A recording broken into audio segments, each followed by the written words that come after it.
Charles P. Chiniquy, July 30, 1809 – January 16, 1899, was a very high-profile, celebrated Canadian Catholic priest who left the Roman Catholic Church and became a Presbyterian minister. Through his lifetime, he achieved worldwide fame and influence. Biography.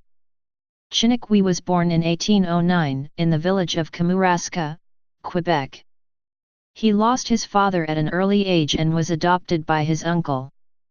As a young man, Chiniquy studied to become a Catholic priest at the Petit Séminaire, Little Seminary, in Nicolet, Quebec. He was ordained a Catholic priest in 1833. After his ordination, he served his church in Quebec and later emigrated to Illinois. During the 1840s, he led a very successful campaign throughout Quebec against alcohol and drunkenness. In 1855, he was sued by a prominent Catholic layman named Peter Spink in Kankakee, Illinois. After the fall court term, Spink applied for a change of venue to the court in Urbana. Abraham Lincoln was then hired by Chiniquy to defend him. The spring court action in Urbana was the highest-profile libel suit in Lincoln's career. The case was ended in the fall court session by agreement.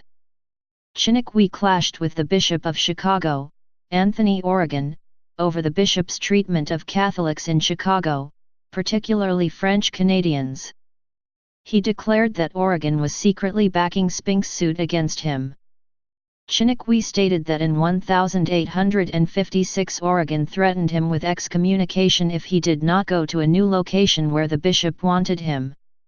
Several months later, the New York Times published a pastoral letter from Bishop Oregon in which Oregon stated that he had suspended Chiniquy and, since the priest had continued in his normal duties as a priest, the bishop excommunicated him by his letter.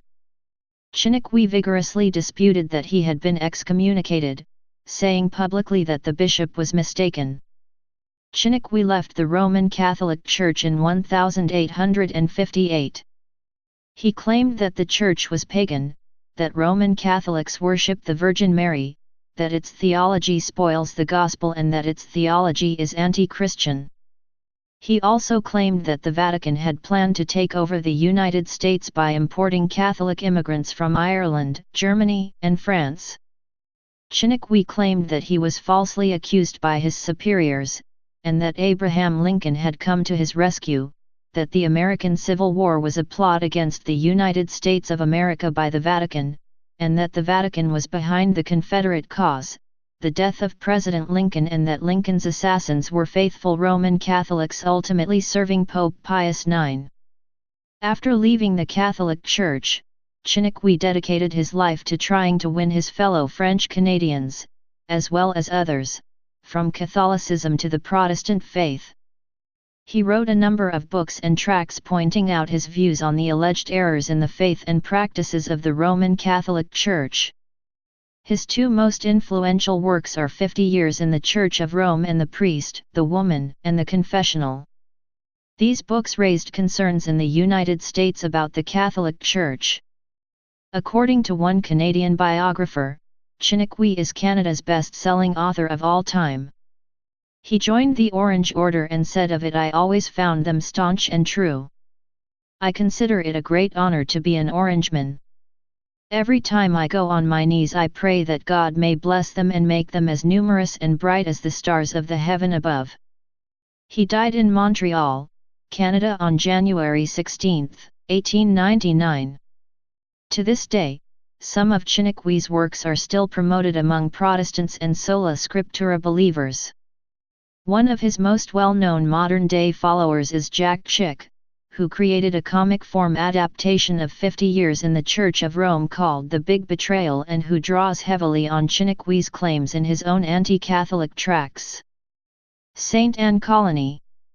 Chiniquy, then a Roman Catholic priest, left Canada in the wake of a series of scandals. He was offered a fresh start by James Oliver Van de Velde, Bishop of Chicago, after Ignace Bourget, Bishop of Montreal, asked him to leave in 1851. Chiniquy settled in St. Anne, Illinois.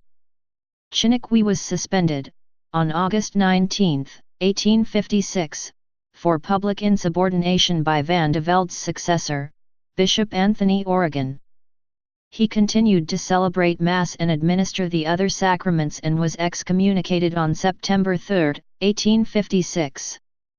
About 2 years later, on August 3, 1858, Origen's successor, Bishop James Duggan, formally reconfirmed his excommunication in St. Anne.